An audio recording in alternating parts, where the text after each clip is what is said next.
The WorkshopMate dashboard is the first screen you'll see after logging into your account.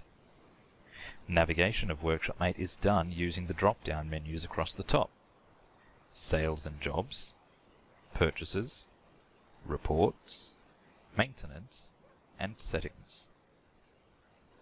A user manual with articles detailing how-to instructions for various tasks can be found by clicking the Help button in the top right corner. The username you logged in with is shown in the top right corner.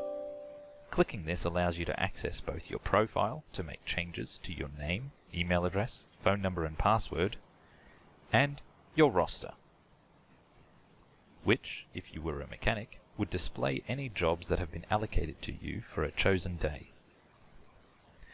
The dashboard is comprised of large, shortcut buttons that allow you to quickly and easily start entering the most common type of transactions, those being creating new part sales, creating new jobs, making new bookings, recording a new customer receipt, and raising a new supplier purchase order.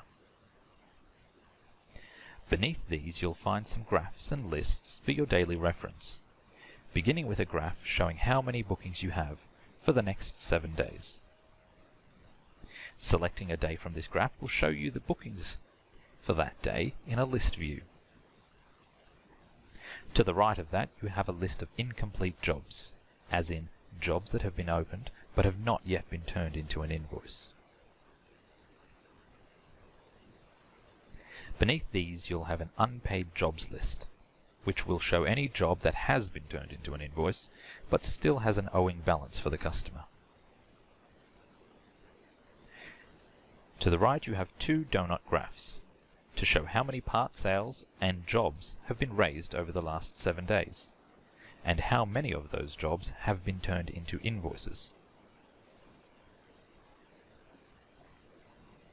Finally, you have the tips section, which is regularly updated by our team to show messages to users about changes made to the program and its regular updates.